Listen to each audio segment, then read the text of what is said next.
just going to be napping today, huh? No barking today? That's good. So we're in our backyard, and it's April, right? April 2020. And I still haven't caught up from March yet. I got still piles of junk going on. But guys, look.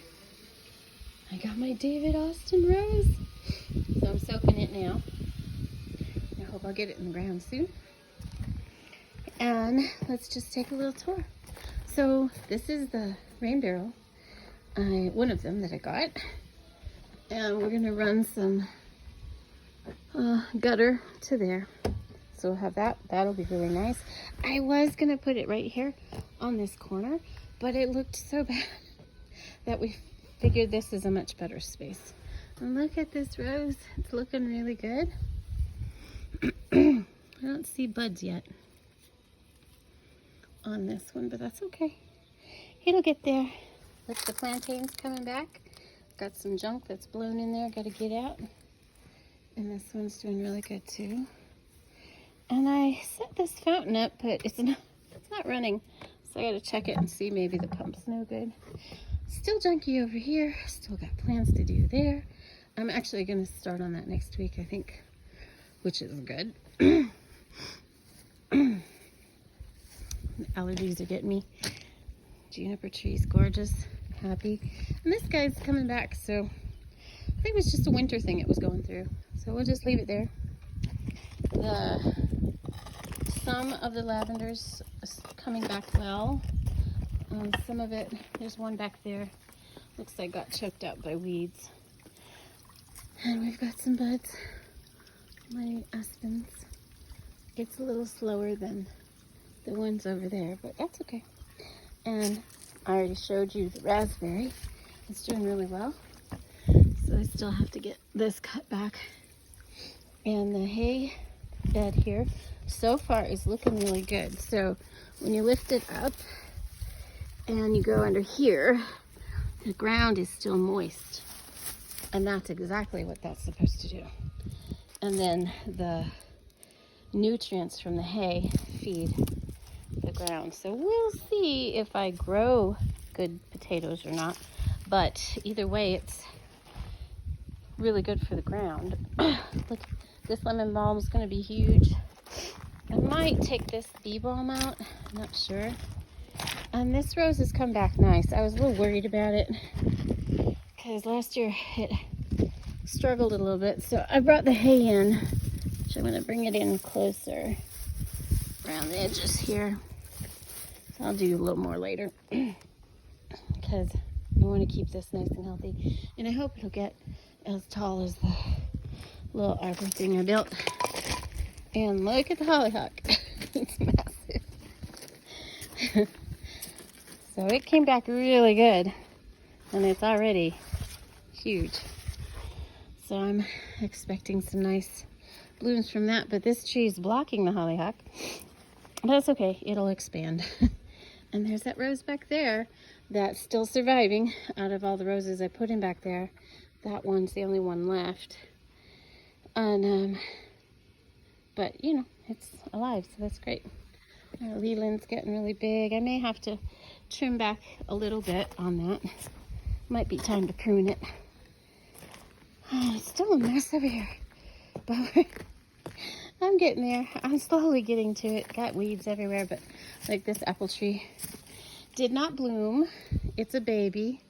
So, you know, I knew that it wouldn't be producing this year. So that's okay. But here, look, we got all the baby peaches coming. Look at all of them, so many. If the birds don't cull them well enough, which I think is weird that they haven't come back, but it could be the bells that I have in the tree. Because like right now is when the little birds would be feasting. So, and I was gonna come out here and put a few more things in the tree, like CDs and stuff. But these, it's too many, you know, so I'm gonna leave it alone until I know it's past the point where the birds want to eat everything. And this was a lemon verbena, and it's really dead. It's not gonna come back. We got weeds in there. So I guess I'll just have to purchase another one. We've got a great nursery locally that usually have them. Let's come around here. And this peach tree is just now finishing blooming. It's interesting that this one, compared to this one, is so different. So this one's a semi-dwarf that I purchased for an organic tree, and I purchased it because it does better in the dry environment that we're in. But it always blooms later, and its little peaches take much longer to ripen than this one, and they taste different. Like this one is your average sweet, juicy, lovely peach, and this one has a little extra flavor to it. I can't really explain, but it's doing quite well. I'm hoping it'll get tall enough soon that we can walk under it. And this is the Honeycrisp apple tree, and I've been real worried about it because it just didn't seem to be blooming, budding out, but it is now. We've got green on it. And so I went ahead and put hay around this too, because I have noticed that the water doesn't absorb well here, and I do keep amending the ground, but I think the hay will help it. So I went ahead and put that there. And boy, I've got such a mess over here to clean up, but I'm excited to show you the raised beds. So they're not finished, like I said on the vlog, but they are in place. So let's look at this one. It needs stained, and I'll put some trim on it. And I have these posts, this one and this one, so I'll be connecting rungs across so that the tomatoes can grow high. I will probably have to get a ladder for the high tomatoes, but that's okay. And it is full of really good dirt, and I'm not ready to put anything in it because it's still too early for here. So I've got the hay on top of it, because one of the battles here, and a lot of places, is that the sun will destroy the nutrients of the earth if it's not covered. So I'm using this as mulch and a feeder. And then over here I have this area ready. So I'm going to put basil along here and tomatoes along there. So the basil will protect the tomatoes. They have the last couple of years. I hope it will still do that. And then in this patch is where I'm going to plant corn.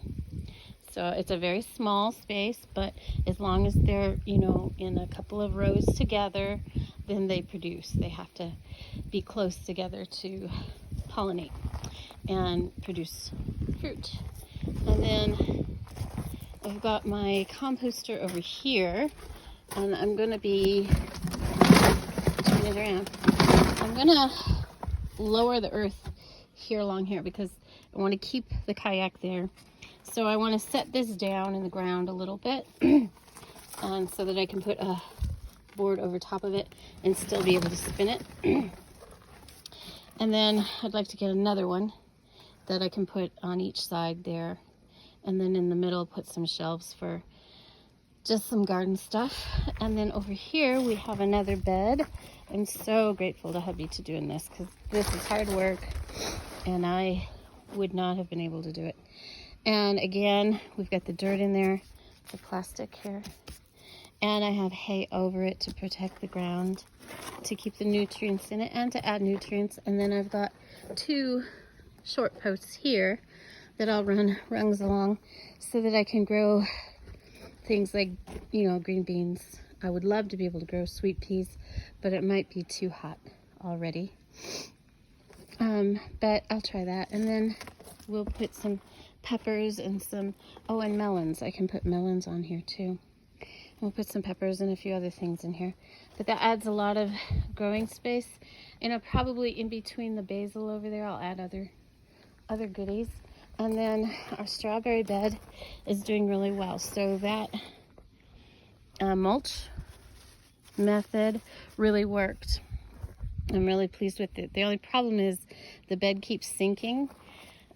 So I need to add more earth to it next year. So I haven't quite figured out how to do that without, you know, killing off all the strawberries, because they need to come up a little bit. And I still need to put bird netting across that, but we don't have any blooms yet. We just have the plants coming up because it's still early. What a mess over there.